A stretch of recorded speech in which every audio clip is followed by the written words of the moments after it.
ಇವತ್ತಿನಿಂದ ಮುಂಗಾರು ಅಧಿವೇಶನ ಶುರುವಾಗ್ತಾ ಇದೆ. ವಿಪಕ್ಷಗಳು ಕೂಡ ಬಹಳಷ್ಟು ಅಸ್ತ್ರಗಳನ್ನು ತಗೊಂಡಿವೆ. ಕಾಲ್ತುಳಿತ ಪ್ರಕರಣ ಇರಬಹುದು, ಜೊತೆಗೇನು ಅಂದರೆ ಈ ಸರ್ಕಾರದ ಈ ಪ್ರತಿನಿಧಿಗಳೇ ಮಾತಾಡುವಂಥ ಬಗ್ಗೆ BR ಪಾಟೀಲ್ ಸ್ಟೇಟ್ಮೆಂಟ್, ಅದರಲ್ಲೂ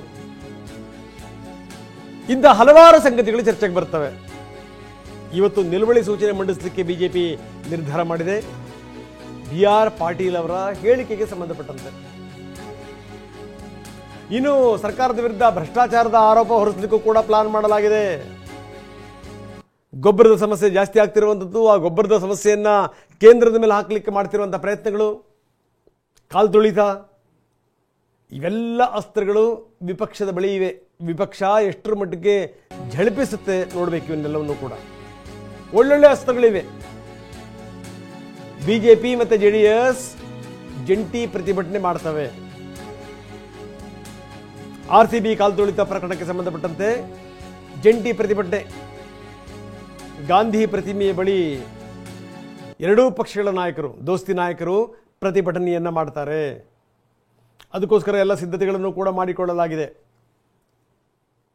ಹೇಗಾದರೂ ಮಾಡಿ ಸರ್ಕಾರವನ್ನು ಕಟ್ಟಿ ಹಾಕಬೇಕು, ಸರ್ಕಾರದ ಲೋಪದೋಷಗಳನ್ನು ಎತ್ತಿ ಹಿಡಿಬೇಕು, ಮನವರಿಕೆ ಮಾಡಿಕೊಡ್ಬೇಕು, ಮುಖಕ್ಕೆ ಹಿಡಿಬೇಕು.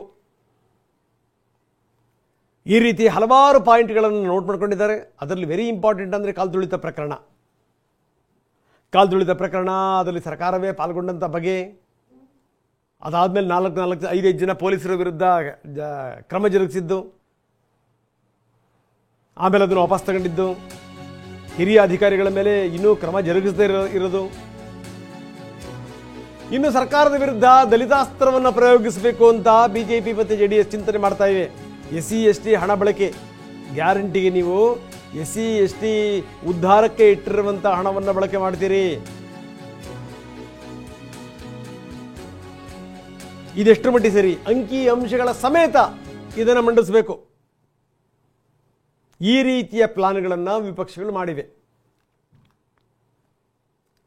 ನೀವು SC/ST ಅಭಿವೃದ್ಧಿಗಿಟ್ಟಂಥ ಹಣವನ್ನು ಗ್ಯಾರಂಟಿಗೆ ಬಳಸಿದ್ರೆ ಹೇಗೆ, ಎಲ್ಲೆಲ್ಲಿ ಬಳಸ್ತಾ ಇದೆ? ಮೊದಲಿಂದನೂ ಕೂಡ ಹೇಳ್ತಾ ಇದೆ ಸರ್ಕಾರ, ಇಲ್ಲ ನಾವು ಅದನ್ನು ಬಳಸ್ತಾ ಇಲ್ಲ ಅಂತ.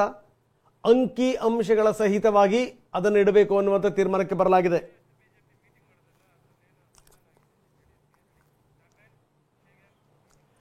ಇನ್ನು ಬಿಜೆಪಿ ಮತ್ತು JDS ಒಟ್ಟೊಟ್ಟಿಗೆ ಹೋರಾಟ ಮಾಡ್ತಾವ.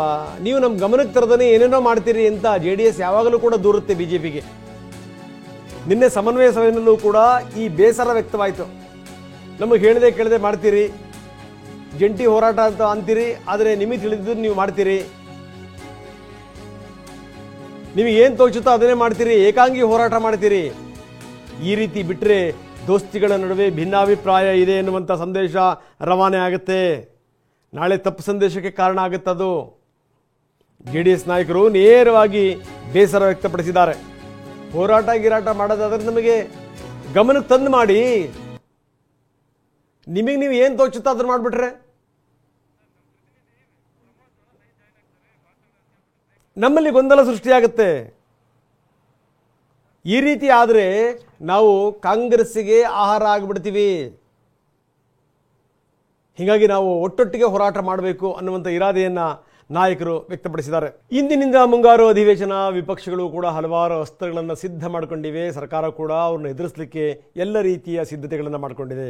ಬನ್ನಿ, ಪ್ರಮೋದ್ ಶಾಸ್ತ್ರಿ ನಮ್ಮೊಂದಿಗೆ ನೇರ ಸಂಪರ್ಕದಲ್ಲಿದ್ದಾರೆ. ಪ್ರಮೋದ್, ಯಾವ್ಯಾವ ಅಸ್ತ್ರಗಳನ್ನು ಇಟ್ಕೊಂಡಿದೆ ಗೊತ್ತಿರುವಂಥ ಸಂಗತಿ? ಕಾಲ್ತುಳಿತ ಪ್ರಕರಣ ಆಗಿರ್ಬೋದು, ಜೊತೆಗೆ ಈ ಭ್ರಷ್ಟಾಚಾರದ ವಿಚಾರಗಳು, BR ಪಾಟೀಲ್ ಹೇಳಿಕೆಗಳು, ಹೀಗೆ ಹಲವಾರು ಅಸ್ತ್ರಗಳಿವೆ. ಜೊತೆಗೆ ಅಂದರೆ ಈ ದೋಸ್ತಿಗಳಲ್ಲಿ ಸ್ವಲ್ಪ ವೈಮನಸ್ಸು ಕೂಡ ಇದೆ ಅನ್ನುವಂಥದ್ದು. ಅದನ್ನು ಸರಿ ಮಾಡಿಕೊಂಡು ಈ ಬಾರಿ ಸರ್ಕಾರದ ವಿರುದ್ಧ ಯುದ್ಧ ಸಾರಲಿಕ್ಕೆ ಸಜ್ಜಾಗಿವೆ ವಿಪಕ್ಷಗಳು ಅಂತ.